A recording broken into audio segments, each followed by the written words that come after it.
Okay, thank you and welcome back. And now we'll turn our attention to cybersecurity. And here to lead the discussion is our Chief Information Officer, Kristen Farland. Kristen, please introduce your guest. Good afternoon. Thank you for giving us a little bit of time to upload the data securely, because it is all about cybersecurity. So the last 2 days we've been talking about things that make a lot of sense to us, things that we can conceptualize. We've been talking about assets, we've been talking about airports, we've been talking about health plans, things that we can all relate to. But if you think back to what General Petraeus said yesterday morning, as it relates to cybersecurity, that's something that is really beyond our brain to comprehend. It's not something we can tangibly see, feel, relate to. Short of maybe I've got an antivirus product on my computer, but it's really something that it's beyond our comprehension. So from your perspective as a board, that makes that potentially very difficult to provide oversight on something that you don't understand. And what we're here to talk about today is it's really not about the super technical stuff, STS. It's really about asking the right questions. And so with us today is Joel Fulton. Joel is the Chief Information Security Office with Splunk. For those of you who are not familiar with Splunk, Splunk is a big data company. We actually use their tools to delve into our data and perform our security as well. But he's also been with companies like Boeing, Starbucks, Google, and providing their security and risk management teams leadership there. So with that, I want to turn it over to Joel, and we'll walk through a presentation. Thank you. Good afternoon. I'm delighted to be here and trust that this will be useful, especially if it's interactive. So please, if and as you have questions, whether those are comments or just gasps of disbelief, please interrupt, and I'd love to answer the questions, because what we're covering here seems overwhelming. It seems overwhelming outside of this room and inside of this room. It seems overwhelming to the board. It seems overwhelming to your members as well. The fact is, these cybersecurity incidents are increasing in enormity. They're increasing in the speed of onset, and they're increasing in the frequency. And we're all aware of this, but what do we do about these issues? General Petraeus, who met with you yesterday, was quoted in 2010 as saying regarding the conflict and the war in Afghanistan and Iraq, that he's neither a pessimist nor an optimist, but that he was a realist. Specifically, that this effort was going to take time, discipline, and effort, and there were no quick wins. That, in large part, describes what success looks like in cybersecurity. And efforts to pursue a big, flashy, quick win are very often misguided. Efforts that involve a long period of discipline and doing the basics result in much more reward and return on investment than any other approach. But that's at a tactical level. And what I'd like to share with you is steps and a framework, an intellectual framework and some steps through which you can lead, govern, and assist the operations and tactical teams who are performing cybersecurity remediation, defense, response, recovery, to understand enough of the world to lead, and also to understand how and where to insert in the conversation so that you can assist in ways that the operational and tactical teams cannot self-recognize they need without that intervention and help. We're going to cover some of these breaches that have occurred, and we're going to look at some of the root causes of these breaches. There are what they call generations of war, and I'm going to tie back to General Petraeus's comments because he was a master practitioner and a developer of what we now describe as fourth generation war. The first generation of war, if you think back to the 4th of July celebration we just had, was what you see in recreations and in movies, lines and columns, And anyone who didn't adhere to that order on the battlefield was seen as dishonorable, unchivalrous. It wasn't sporting. And war was often more of an act. We had the 30 Years' War, where it was gentlemen against gentlemen who were fighting these wars. Lines and columns, orders of operation, uniforms, medals, that is what really describes first-generation war.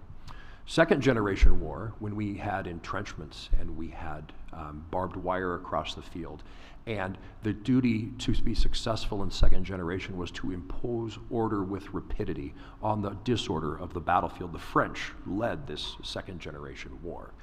The Germans in World War I and II led what we call third generation war, and that is as far different from first and second as what we experience now.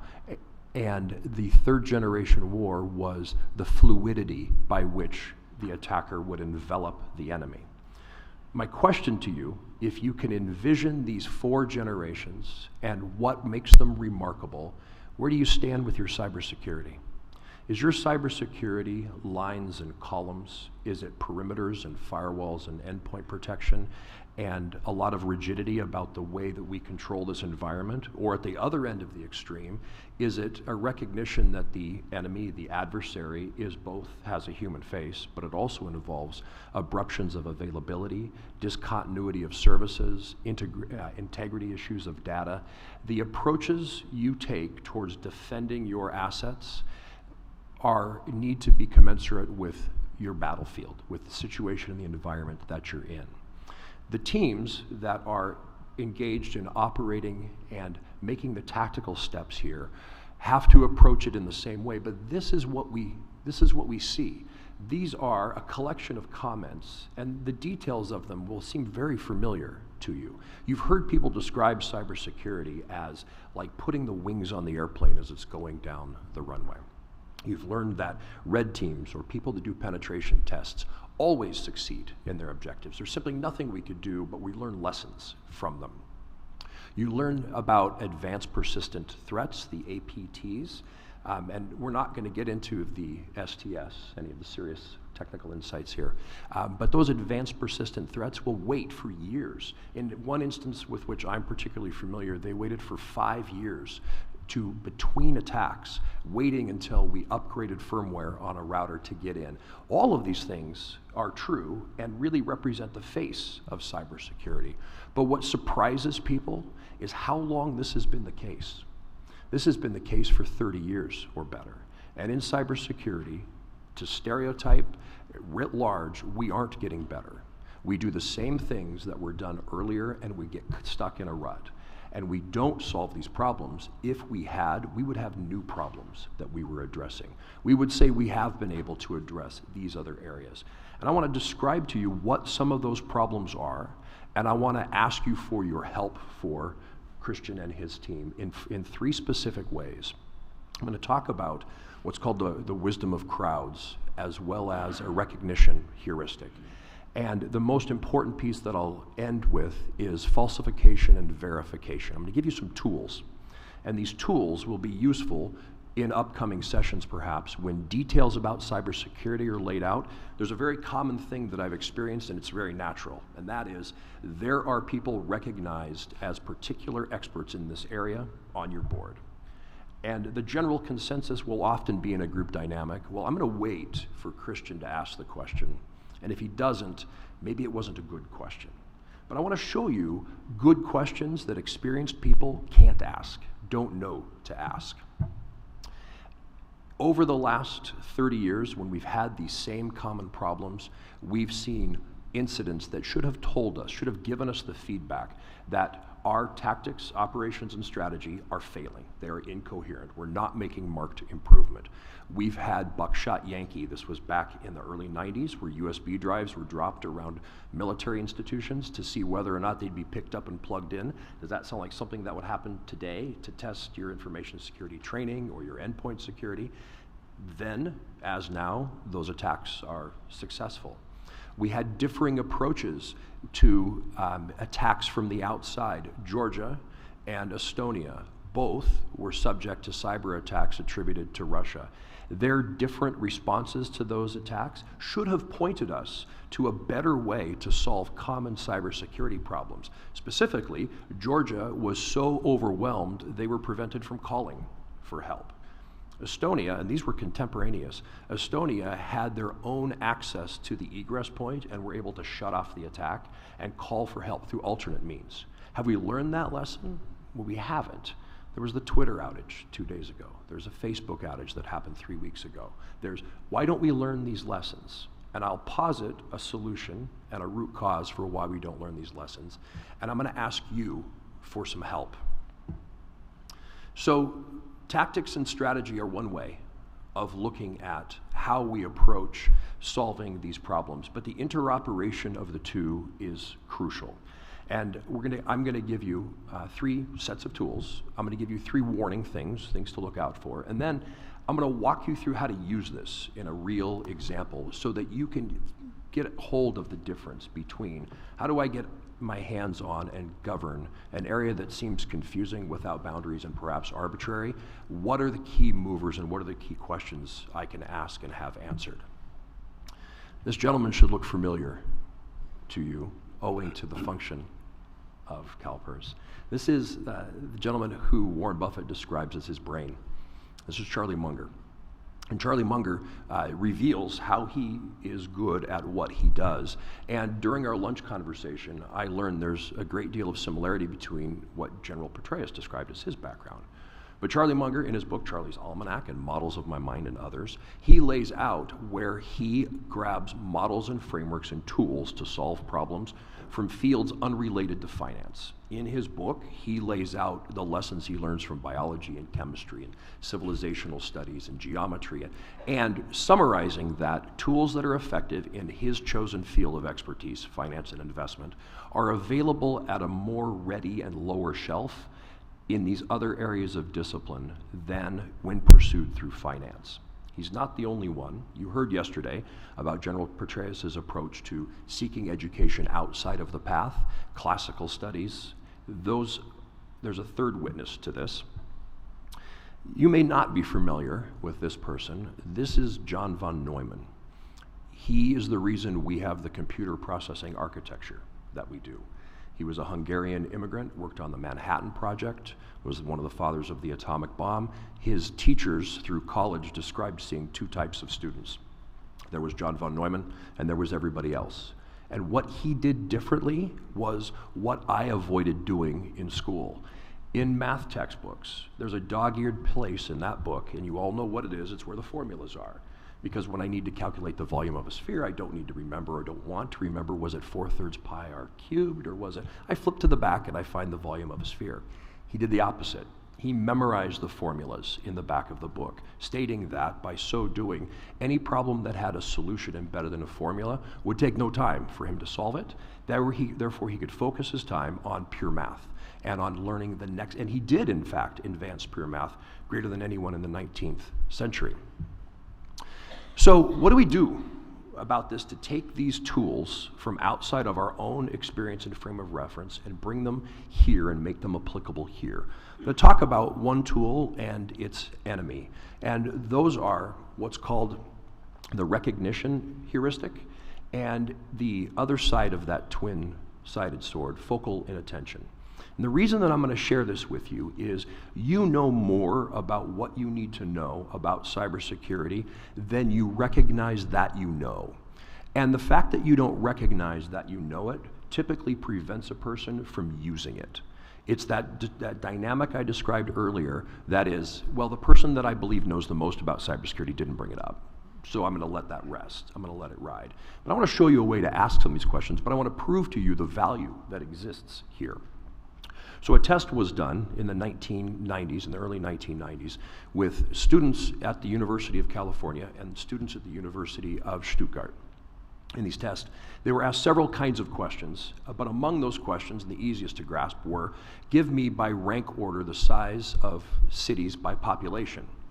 But the students in California were asked about cities in Texas, and the students and cities in Germany, and the students at the University of Stuttgart were asked the same questions.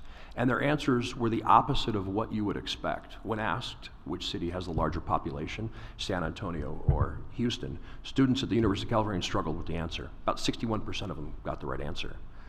Over 90% of the students at the University of Stuttgart got the right answer. They continued to do this with investments in local registries, and those unfamiliar with investment practices built these hypothetical portfolios that competed well with those who had deep experience. And the process of this seems to be, if you've heard about it, there's a reason. If you know too much information, if there's too much specificity, you get bogged down in the details and can't see that bigger picture. We're going to give you an example of this, but let me show you the other side of this. And if you haven't seen this video, I'm going to describe to you what happens when you play it. Now I'm going to ruin it for you, but you'll be able to enjoy this when showing it to others. But the scene is, there are two teams. There's a white-shirted team and a black-shirted team. Each team has a basketball and they're passing the basketball. And the narrator asks you, track the number of times the white-shirted team passed the basketball to another white-shirted member. And you do so. And at the end of 30 seconds, the video ends and you're asked how many times. And you say, well, I saw it happen 7 times. And whether you're right or wrong, the next question is, did you see the gorilla? Well, there was no gorilla. Well, this time, I want you to count the time the black-shirted team passed the ball. And you do so, and again, you make your estimate. And the question is again asked, did you see the gorilla? Watch this for yourself. You'll see the gorilla because I've told you about it. And what happens is, about 15 seconds into this basketball passing arrangement, a man dressed in a gorilla suit walks in stage left, stands in the middle of the milling crowd, thumps its chest, and then walks out stage right. And you don't see it. You don't see it because you're counting the basketballs. So the two edges of the sword here are such a fixation on detail that you miss the bigger picture, versus the heuristics that it's generally accepted. Why do I think this is true, and what am I missing? There was a breach of 143 records that caused this testimony to be required and necessitated. And behind that breach were a couple of pieces that should have been solved. So specifically, when we have a system that requires patching, we all know we ought to patch. And as that information gets passed and brought forward, did we patch? What are the economies of patching those systems? How do I allocate my IT systems? What's the risk of the patch? All of those questions get undermined and become details, that things that we just probably do well.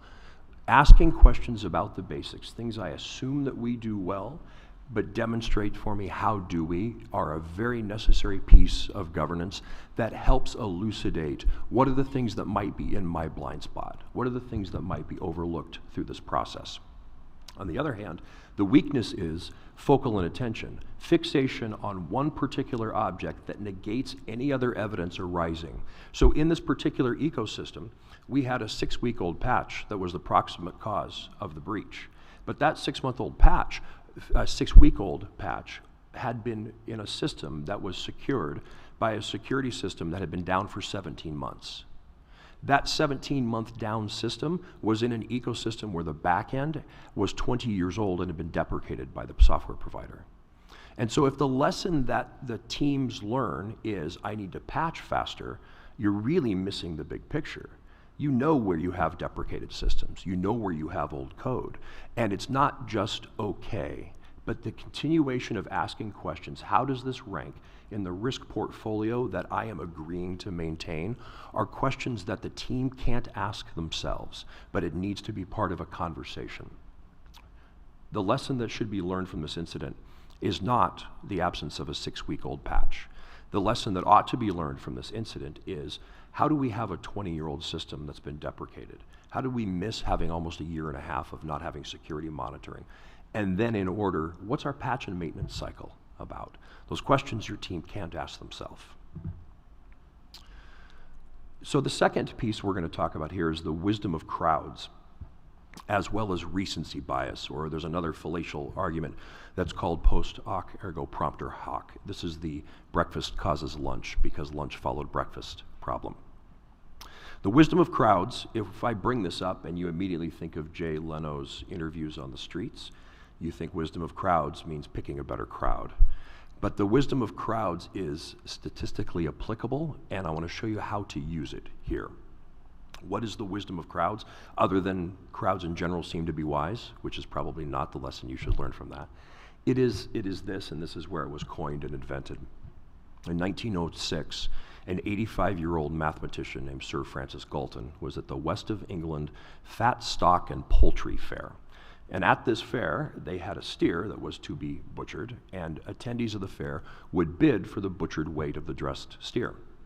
And what was interesting about Sir Francis Galton was he was a cousin of Charles Darwin, and he took those ideas to an extreme. He was a eugenicist, and he was here to reinforce and as part of his papers and publishing. Well, at the end, he collected the tickets, and these tickets are still available in London in a museum. He collected the tickets of the respondents and found that the mean, the average of all of the tickets, was within 3% of the dressed weight of the steer. And it revolutionized his thinking and reversed some of his thinking on eugenics, that there's a statistically appropriate approach to what do crowds glean that an individual may miss. We still have the tickets, as I said, and subsequent research, and as this was repeated, the median, right, so the number in the middle of those 834 tickets was within 1% of the actual dressed weight of the steer. Before I explain why or how the wisdom of crowd works so that we can use it, this is not a unique or only historical example. You've seen Who Wants to Be a Millionaire. There's 4 options when you answer a question on who wants to be a millionaire. I answer it myself, I phone a friend, I ask a crowd, I eliminate. Of all of those 4 options, one has a 91% correct answer. And I've probably given away the lead. It's ask the audience. 91% of the time, the audience gets it correct. So here's how it works. It's kind of about selecting your audience, but it's about having a large enough audience. If you ask the question, which of these 4 rivers did Caesar cross on his return to Rome? If there's an equal distribution of ignorance out of 100 people, and there's 10 people that know the right answer, if you distribute that ignorance equally, those 10 experts will stand out like a spike. And that's what that audience survey reflected. That's what this result reflected, because among those fairgoers, there were butchers who knew the right answer. There were farmers who had precision in their prior estimates because they'd taken them to market before. And then there were tradespeople and seamstress and all sorts of other that equalized that distribution. How do we use this here? You'll hear people in my role and with my background talk about best practice. And if we're really honest and plain with you, what we talk about is discipline and fundamentals and the rudiments and the basics. Good cybersecurity, good information security isn't fancy. It's the things that you know everyone else should be doing, but you don't have to do them for some excuse that we won't say out loud. It's just not appropriate right now. But you do have to do those fundamentals. And those fundamentals look like this: identifying your systems, doing your patching, quarantining systems, classifying data, ensuring that you've got user access that is using a role-based access control model, and that you cut off those fundamental things aren't fancy. They don't use the expressions AI or blockchain, but they are the fundamentals that allow you to build a robust security system and to effectively mitigate your risk. They don't seem special to you, but they seem obvious to you. And there's an affirmation of this. So in this wisdom of crowds, we had, you probably remember the Tylenol scare. And when this happened, there was a recall, and it was centered around Illinois. And when this recall occurred, it was big in the news, and it was in the surrounding states, and people were avoiding. It was all, but what wasn't all over the news were these 2 numbers. These were the lot numbers that were sent out to the drugstores and the pharmacists to perform the recalls as they pulled these. They weren't disclosed to the public in any kind of an open or published way. At the same time as this was going on, in the states surrounding Illinois, where there was a lottery, the numbers 19, 10, 28, and 80 were the most frequently played. There is information that you know about cybersecurity and or is relevant here that you don't know why you know it. My advice and encouragement to you is ask it anyway, suggest it anyway. Look at those bigger picture items that are just at the periphery. It's interesting to ask questions that I know touch me. Questions that touch members are even more effective and valuable to your team. Some example questions might include, if a member gets a notice that his or her information has been breached by an external party, when do they call you? Do they know to call you? Do they know that cybersecurity, that their livelihood, their retirement, whether now or prospective, is in your hands? Do they know to call you and ask, how do I change my password? I used the same password. Is this information things that they would commonly turn to you for? If not, it's in the backs of their minds. It should be brought perhaps to the front. So there was an incident at Marriott. There was an exposure of information. And there is a piece of this information, when I talked about the basics, commensurate with risk. How do we control? How do we place controls? Are we patching? Do we quarantine? These fundamentals. It's easy to overlook them. And I don't want you to think or be under the misapprehension that any of these examples are especially bad or especially egregious at their cybersecurity. Oh, thank you. Because they're not. Just like you and just like me, they thought they had things under control. They thought they had things well handled. But the questions you ask make a difference. And here's a question that you might assume didn't need to be asked, but probably should have been. And that question is this: how long do we keep customer information around? How long do we hang on to credit card data? How long do we hang on to reservation data? Because the longer I do, the more I accrue interest on my exposure. Questions that were assumed, perhaps, or inferred, the more data I have, the more analytics I can do on that, and the more I can predict customer need and market more precisely. And that may have been an assumed benefit, but are there any risks to this retention? How long should I be holding these data? These are questions that, if they had been asked and acted on, would have eliminated this issue. These aren't especially egregious actors. So this seems familiar to you too, I'm sure. And recency bias is another enemy that precludes your ability to govern cybersecurity. In 2008, candidate Barack Obama was lauded for the technical prowess against the comparatively described technically illiterate John McCain. And Facebook was a source of those data, and it was lauded in Time magazine. In 2012, the data mining campaign for the re-election campaign for President Obama, their slogan was Bigger, Better 2012. And their data precision, indeed, was leaps and bounds ahead. So now, put yourself in Facebook's shoes and be surprised by the Cambridge Analytica scandal. Because I thought that data analysis and analytics and multivariate were getting me what I wanted, which is improving my reputation. But unmonitored, unasked, ungoverned, it caused a larger problem than the plaudits they received for a better managed, if nascent and smaller program. Not worse actors than anyone in this room, not negligent, simply not asking some questions because perhaps someone else in the room is my cybersecurity expert. Someone else in the room would ask the question, and if they haven't, perhaps I ought not either.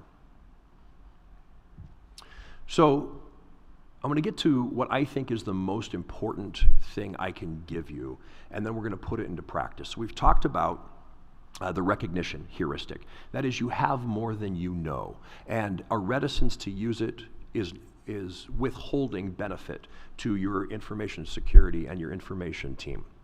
We talked about the wisdom of crowds. That is, not only do you know more in situ than you know, but the circles, your peers, and the other environments to which you're exposed provide information to you that, again, you're withholding benefit from your information technology and your information security teams if you don't ask those questions. Now here, if you remember none of those, or if you don't buy it, here is something that if you use this, you'll see the immediate benefit, and I'll let you try it on for size here. What I'm after is falsification. And falsification versus verification was one of the early 19th century arguments about what is science. It seems interesting that we're back to that same question. But one of the proponents of verification was the Vienna School. And what verification described is, can we do it again? Repeatability. Can I verify that that thing worked the way you worked? But Karl Popper, who is a scientific philosopher, now passed, but Karl Popper constructed the concept of falsification. And that is, if it can be proved false, then it qualifies as science. If it can be proved false, separates for us the categories of geology from phrenology, the reading of bumps on one's head. Geology, I can make a hypothesis and I can prove it true, but that hypothesis can be proved false also. We know this, right, from the heliocentric model of the universe. Everything rotates around the sun in our universe. And originally, before that, there was the geocentric. And all kinds of explanations were made for retrograde motion. But the falsification, can this claim be falsified, meant we're dealing with science. They were wrong, but because it could be falsified, we're dealing with science. Others, non-sciences, pseudosciences, can't be falsified. That is, for everything that seems to prove my claim wrong, I've got an excuse or a reason. This is one of the best things you can do or provide to your cybersecurity team is falsification. Questions would include, what would it look like if you were wrong? What evidence would you find that if you saw it would indicate that your decision here is incorrect? You've laid out for me plans for the next year. What kind of evidence are you actively looking for in the next 3 months that might come back and indicate we need a shift in the investment strategy? You're telling me that the root cause of this problem is X. What evidence can you conceive of that would prove the evidence is for a different root cause? These are thoughtfully productive and helpful questions. I'm going to show you how to use these specifically, but so that you won't forget it, because it's important to me that you remember it, falsification is what you use, what law enforcement uses to check, to ensure underage drinking isn't occurring. So in this example, I've got 4 cards here, and the numbers represent an age, and the beverages represent, well, beverages. How many cards would you need to turn over to ascertain whether a law that prohibits drinking under the age of 21 is being violated or is being conformed to? And this isn't a trick question.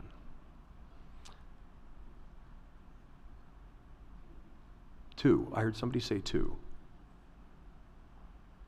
2 is the right answer. Which 2?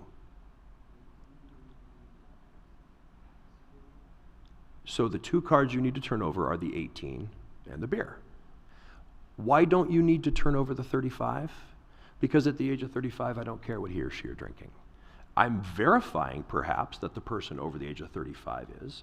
I don't need to turn over the Coca-Cola because that would only verify that the law is being abided with. I need to falsify. I need evidence that the law might be violated. That heuristic I only need to turn over to see whether it's not working is very unusual. It's ordinary in cases like this, but perhaps you don't often check ID unless you're a parent. Where you use it in information security, thinking about what would it take to prove this wrong and asking that aloud of the experts turns on a light for people. When you teach SOC analysts, Security Operations Center analysts, that is the folks who day in, day out sit at tables in dark rooms looking at 2 monitors waiting for something bad to happen. They're analogous to 911 dispatch operators, except in the cybersecurity world. When you teach those folks how to do their job well, you teach them what's called structured analytical technique. And this was really hatched in the CIA. You can get the book on it by Hoyer from their website. Hoyer Jr. has a book out that you can get from Amazon on structured analytical technique. But it boils down to falsification. That is, your job as an analyst is not to prove it's okay. Your job as an analyst is to come up with as many hypotheses as you can find that are valid and relevant, and then negate those hypotheses. Taking that approach with your team will help them think outside the box, analyze investments in information security effort and changes in policy and practice in ways that they can't do for themselves. Let me show you an example. of this. So the National Institutes of Standards and Technology, they have a framework. This is in their SP 800 documentation. And in it, they prescribe what I do for a living. And that is, I identify, I protect, I detect, I respond, and I recover. And that's really kind of a plan, do, check, act kind of life cycle. And so I've got a company, and we've done a third-party review, and I've gotten grades, because everybody likes to have a grade on their information security. And so they've given me a C in identify, a C in protect, and you can see up here the grades that are given. How do we falsify this? Because their conclusion is we received a B+. We graded ourselves on a curve. So how would you falsify this? Let me walk you through. A C in identify and the relationship between these variables. The question is, are these variables equal? Is this arithmetic? Can I average these results? Or is there a different relationship to those variables? And if that question were asked, what I would respond with is, each of these variables act as a one-way valve relating to the other. Very much like an old pirate telescope, they can collapse. The exit aperture of each phase is the maximum constraining value of the subsequent phases. So if in identify, I've scored a C, I have kids in grade school, I know what a C is, that's a 70%. That means I'm 75% seeing what's in my environment, knowing what the risks are, understanding what my users are doing. Now I move to protect, which sequentially is the next. I can't protect what I don't see. So that means an A in protect would max out my 70. I can't get better than a 70 because I can't protect that which I haven't identified. And when it moves to monitor or detect, I can't detect from something I'm not protecting because I can't trust the integrity of the data coming out of it. So my detection is constrained by how well I did at protect, and so forth. As a consequence, I don't get a B+. My exit score is a 39. That's not even an F. And so the same report, the same environment, trying to falsify, asking, what evidence would you see if those variables don't interact that way, if they're not averaged, yields a great deal of insight. And not only insight that is, aha, I gotcha, but let me go back here and point something out to you. If you were asked to invest in one of these 5 phases, one of the best locations for investment is in identify. Because if I change nothing else, but only identify more systems, now my endpoint discovery system has a new system to enroll. I've got it connected to my directory services, which identifies users. I've pushed my automated controls. Everything gets better by improving identify. Similarly, improving protect without touching, monitor, respond, and recover has compound interest that earns over time. So not only is asking the, how would you know this is wrong, falsification question yield a better and truer answer, but it also yields the path to solve the problem. So we've talked about wisdom of crowds. We've talked about both the recency bias and focal inattention. We talked now about falsification versus verification, and that to me is the most important. Not seeking to say, how sure are you those are the aging of our vulnerabilities, but asking, how sure are you that the aging of our vulnerabilities are relevant to our risk, being better questions. I want to put this to use for you. So everything we do in my field can be strategized on a napkin. And no kidding, literally without exaggeration, I use this matrix when brainstorming to solve security problems. We talked about the 5 column headers, right? Identify is what is out there. What are my systems? What are my data? Where are my data? How are my data described? Protect is pretty obvious, and we all do a real identical job with protect. We've all got endpoint, we've all got firewalls, we're all probably a B+ at protect. Some of us are a little better, some of us a little worse, but when you talk about cybersecurity and you say, I know I can't be secure, this is really what you mean, is I know I can't stop bad things from happening. So protect has a diminishing return on investment as you approach 100. Detect, how quickly do I notice something is wrong? Respond, how quickly do I do something about what I noticed is wrong? And then recover, how do I return to a normal state of operations? So there's some tricks to this. There are some heuristics you can steal from other frameworks and use here. Number one is your best investment is furthest to the left. It earns compound interest as you move to the right. Where there's an opportunity to know more versus change the way you protect, knowing more is a good first guess. Number two, you can't always protect everything. You know this, but having it said out loud might give you permission to act on it. Are we protecting enough? What are the diminishing returns? How do you measure them? How sure are you right? What would you see that would surprise you? These are good questions to ask of your cybersecurity leadership and your IT leadership team. Detect and respond are crucial. Detect and respond are special. And the reason that they're special is if I can detect so rapidly that I allow my response to occur even in the middle of an attack, it almost negates the potential damage. So detect and respond shouldn't be overlooked or seen as, well, I guess we didn't do good enough, so now let's move to how do we respond to this crisis. But in the cybersecurity world, detect and respond can be so rapid, automated, and precise, it can negate the sting of the risk that prevent and protect failed to stop. So those are some special things about the columns. The three things that we do are the ways in which we deploy this. So confidentiality is one of the easiest to understand.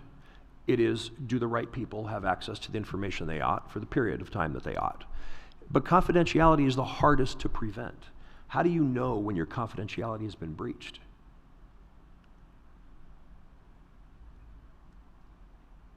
If I'm at an ATM and Christian is shoulder surfing me, how do I know when he's stolen my PIN number and my mag swipe data, when my money's gone? Confidentiality is tough because I can't detect it until you've affected integrity or availability. Now, the integrity of my bank balance has been affected and the availability of my funds has been affected. Oh, that was a confidentiality problem. Confidentiality is hard for that reason. That's why this napkin is useful. Integrity, are the data what they ought to be when they ought to be? That's pretty straightforward. Detecting integrity is computationally intense, requires some setup, but it's doable. And availability is what you'll probably spend a lot of your time focusing on in the past. Are my systems up? Was the service available? How many cloud properties are we in? Do we have a backup for that? Is the proxy available? What's the performance time for our members? That's an availability issue. So let's use this as an example. So we have, let's say, I know this is a wild stretch, but let's say we have a cybersecurity company that we're looking to manage and run, or you're assessing an investment in, and as part of the due diligence, they've proposed a solution to a significant problem that's affecting the industry. And in this case, it is something we can all wrap our hands around, and that is as a cybersecurity company. I have a website, it's a public-facing website, and my revenue is tied to my reputation. If somebody breaches, hacks, or alters my website, there's going to be consequences to my reputation. That will affect my partnerships, my revenue, my long-term deals, my forward-looking. I can't have that happen. So, Joel, you tell me your job is to protect that website. So I'm going to focus on, do I know where all my website properties are? Do I know who ought to be developing? Do I know what data ought to be on there? And then how do I lock down and protect this? That's what I would come back to you with. Here's where falsification that really can only be done by a board should come into play and open my eyes and take the blinders off a bit. What's the thing that I'm trying to forestall here? It isn't the violation of the integrity of my website. What I'm trying to forestall is loss of revenue. And we got to loss of revenue through loss of reputation. And we got to loss of reputation through someone noticing that my website had been altered, unauthorized, had been hacked. And we got to that by wondering whether the website was sufficiently secure, and that's what I'm focused on. But that's not my problem. That's not my true problem. My true problem is risk to revenue. So what if, instead of that, we identified where all of our properties were, and then we built a little script, a little automated program. And that little automated program ran every 10 milliseconds. And every 10 milliseconds, it checked into the website and asked the website, are you the same or different? Are you the same or different? Every 10 milliseconds. And if the answer came back, I'm different, that little automated program grabbed a read-only copy of our website and reposted it. That would cost me nothing in maintenance. It would cost me nothing in detection and response. And the result would be that even as an attacker is between keystrokes altering my website, a new one's posted, a new one's posted. Have I stopped them from altering the website? I haven't. Have I stopped that alteration from harming my reputation and therefore my revenue? I sure have. Now, that approach to falsification, it feels wrong. It feels right to say, I'm going to lock down that website, otherwise I might be negligent. What's the due diligence we ought to do here? How do we protect this? But using this as a form of strategic thinking and seeking to falsify, is this the right approach? What evidence would indicate this is the wrong approach? What other approaches ought we consider? This is a useful heuristic, and frankly, these are the perfect size to put that 5x3 grid on, to learn how to aim better questions to help govern your cybersecurity and IT leadership team. That's what I have to share with you today. And if you have any questions, I'd be glad to answer them. But thank you for your time, your attention, and your participation this afternoon.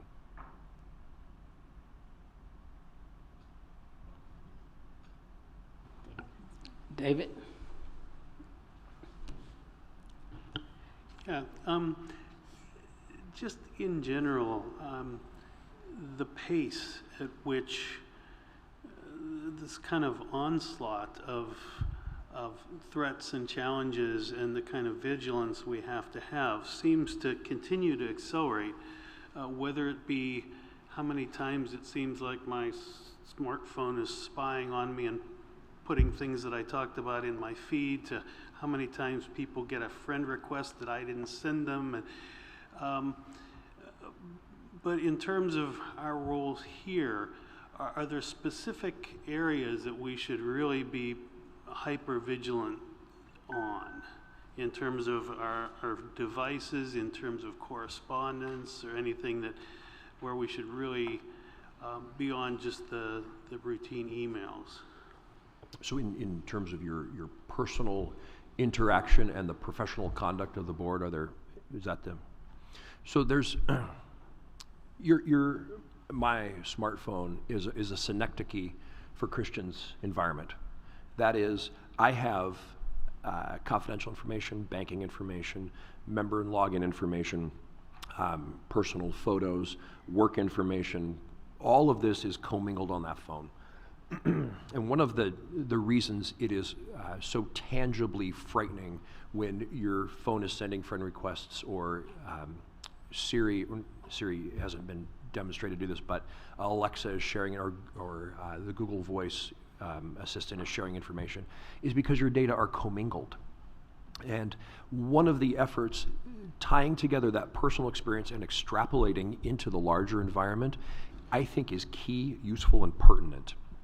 Because of the basics that I described earlier, questions about how do you quarantine the environment, what efforts do we need to do to disambiguate these systems, because the onslaught is pernicious and rapid and so focused on the objective with very little cost to the attacker, that it isn't just a trite aphorism to say the defender always has to be right, the attacker only has to be right once. And the same's true of personal devices. So I would encourage you to, what I've found personally valuable is we share our security training program that we use for our staff with our board. Because if it's not built to be applicable in both instances, it won't help either. It's built to use and work with both. So knowing things like, when do I shut off my Bluetooth? When do you shut off unneeded networks? When do I shut off my RFID or turn off Wi-Fi, or should I use it from Starbucks? When do you spin down and disable cloud environments that are no longer being used? They're parallels. And so the same things that you could learn from the practices and the security training not only will benefit you personally, but then refract and become questions that are applicable and pertinent to ask and help govern the team. I think they're married. Okay. Ms. Brown? Thank you. You know, you talked for a very long time, 30 minutes, lots of big words, lots of cybersecurity stuff. But I really don't understand how I'm going to be most effective in governing ever-changing cybersecurity risk, which is what I thought we were going to be talking about. And I thought we were going to maybe talk about some concrete things we could do first, like making sure we're doing network penetration testing, or that our security assessments are up to date, or that we're monitoring procedures, you know, sort of concrete steps we could take. So I just talked a lot, it's very impressive, but I have no idea what we're supposed to do next. So I don't know if Christian, you can help us with that, or if anybody else feels the same way, but I'm a little lost at what we're supposed to do next. Thank you.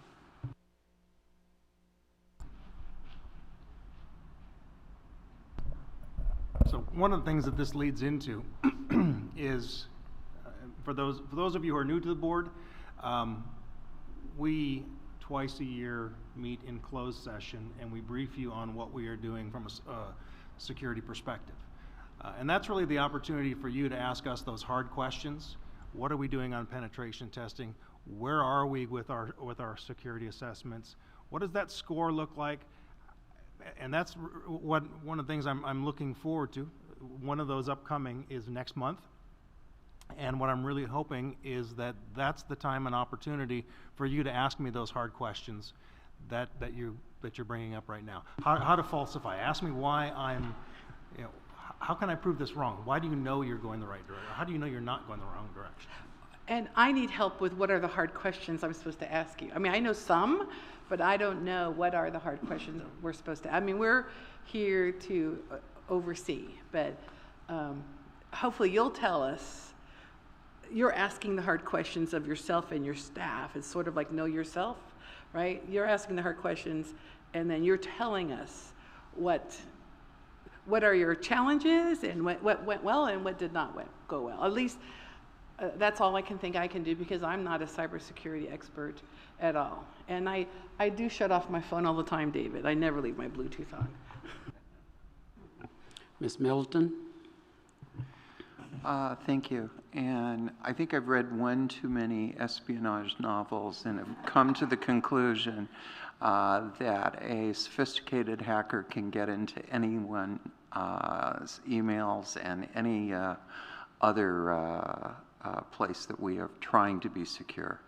But that aside, we focus so much of our time and attention on things such as passwords and the like. And I find myself wondering in a larger question as to whether or not that obsession with those kinds of measures is actually helpful to us when you look at the kind of security breaches that have been destabilizing to organizations. It's not a breach of someone with a password. It is a far more sophisticated attack going after vulnerable systems. And the bigger question is, how do we, as trustees, identify what those weaknesses are in our larger systems? Yes. But no, I don't think you're reading too many spy novels. I see and conclude the same things you're describing. So there's training, phishing training is one that we spend a lot of time on. And we find that after a period of time, there's no statistical difference between someone trained or untrained. And then the other piece, and I don't want to ignore your comment and question because I don't wish you to leave here frustrated. I'm not going to turn you into a cybersecurity expert, and I failed if you think, well, he seemed to know what he was talking about, but now he's gone. What I want you to know is what you do know applies to cybersecurity, and so you know a couple of things, or you can infer them. When you do diligence on an entity in which you're considering an investment, those questions work. Have you asked those same questions of yourself? How would you rank yourself if you were assessing whether you'd invest? And where are the weaknesses in that area? Where would you invest? And then what kind of return on investment would you expect to get that might be material? Now, you may not know the denomination. You may not know in what way I'll see that return on investment, but you could ask Christian and team to describe it to you. So that if we're going to talk about passwords, maybe your evaluation of return on investment is accurate. And maybe the difference between changing passwords every 30 days from every 90 days or whatever standard is in place maybe it causes confusion, it overwhelms the help desk. People are constantly saying, I forgot my password, and that introduces the ability of someone masquerading as an employee getting a password. How would you know that? You don't have to know, he can know. The other alternate would be, but what about patching systems? What about quarantining information? What about segregation of networks and systems? Does that bear greater fruit than password change frequency? Do an experiment. What else do you see? What do your peers know? And those are things that he could answer, and those are wonderful questions, because very often I'm in the position of answering somebody's passion, and it's hard to turn from passion into data, which is dispassionate. And those kinds of questions help. Ms. Pasquale Rogers. Thank you. Thanks for this. I was just really happy being, new that we weren't on the customer data breaches chart, because honest to God, I was looking at this going, is there our name in here anywhere? I think that's great. I'm the person probably on this board that forgets her password more than anybody. Nice. But I think one of the things we all need to really take seriously is the people that we represent and the information that we have in terms of all of their personal information. And so I look forward, Christian, to when we have these, these closed session, times where we can ask questions, because of all the people that we serve, that's a big deal. We could really cause some huge problems in people's lives. And so it'll be nice to know what the protocols are, but also the dangers. And I would make a suggestion. So when you do your presentation next, you should set something up where there's a hacker in here and they get into one of our phones. I'll tell you, you'll get everybody's attention. Thank you. Actually, I thought you were going to do that, because there were a couple of times you said, I'm going to show you. And I'm like, he hasn't shown us. I bet you one of us is going to be the thing. So do that. That would be super cool. They say delayed payoffs are the best.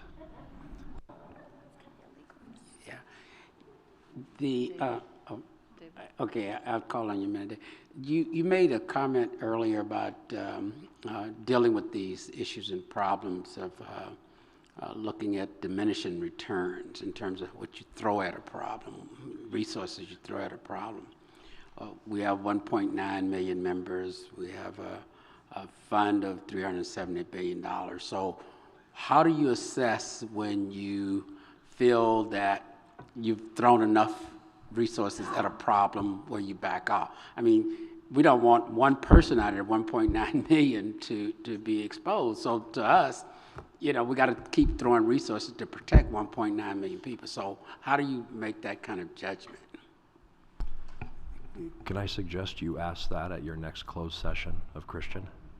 I can give you all kinds of hypothetical answers, but that is of the questions that I'm asking and hoping you'll ask. That's a terrific question. How do I know when's enough's enough? How do I prove it? Other questions, I don't wish to avoid your answer at all, but I think his answer, probably not for this room, would be illustrative. Other questions in that vein might be this, and this, I don't mean for this to be inappropriate, but what kind of breach are you okay with? What kind of exposure are you okay with? And I don't mean that to get a reaction of, well, none. Maybe I'm okay with a loss that doesn't exceed $500 one time for 3 members over a 12-month sliding window. Maybe, but having that allows you to begin. Now what you're doing is you're describing risk, and Christian and team can take that description of risk and tell you what it costs, are we already there, is it possible? And that's a great discussion of risk, but it starts with kind of a blasphemous question. What kind of breach are you okay with? But being able to have that conversation, or even to ask, what kind of breach, based on our prior actions, do you think we're okay with today? That might be interesting. Mr. Miller?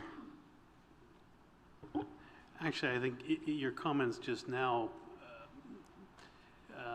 kind of convinced me that my question is probably more for a closed session relating to the kind of threats, the value of our various knowledge assets, and cyber, as well as just security in general. So I'll just defer till then.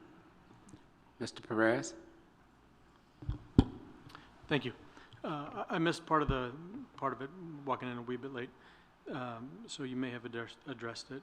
Is there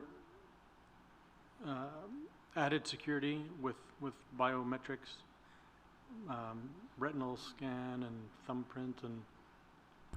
Yeah, so there are, when you think about authentication, there are factors, things we weigh.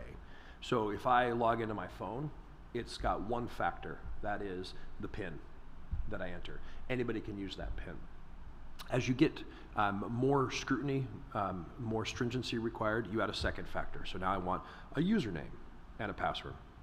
You can add, now we get into multi-factor where I want a thumbprint plus the PIN password plus my username. Those add verifiability, but then I want to go back to my co-aficionado of spy novels and say, at what point is it even a negative return curve? At what point is it too much? And so the user just auto logs in.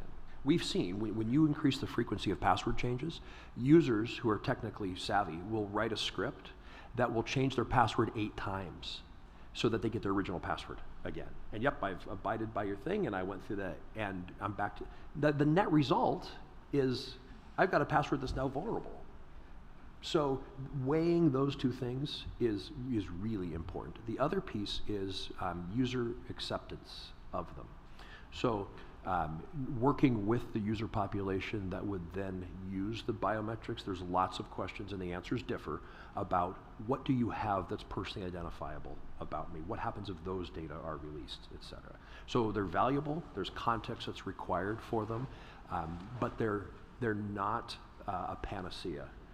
If you want something that is a panacea, encryption tends to be a panacea. Encryption tends to solve a lot of problems, but biometrics is useful in those areas. I was referring to internally, so not so much the end user for a member of the system, but as an employee of the system. Yeah, I wasn't thinking the way you were. I also was thinking about internally. So as we have shifted our security practices, one of the important things for us has been user accessibility, user willingness to participate in this. Because anytime you get resistance with the user, they'll write the password at the bottom of their mouse pad, or the more advanced versions of that. Yes, it's highly valuable, and it helps with that user, it's called transactional non-repudiation. I know exactly that it was you that did it. I would weigh that with a comment that was earlier. I don't see a lot of break-ins involving lost passwords. Maybe your incident response and your alerting would show that user lost passwords have been used and the range of risk is relatively small or large. I would want to know that, and then I'd come back to that question, I think. All right, then thank you. And the other thing I would just respectfully remind the board that we get, in the risk and audit section of Diligent, we get a report on cybersecurity and some other things, and that'd be a good 15 minutes of your time. Thank you. Mr. Rubalcaba? No, okay. All right. So seeing no further questions, we want to thank you both for the open and eye-opening discussion. So we thank you very much, and could you join me in applauding the group? Okay.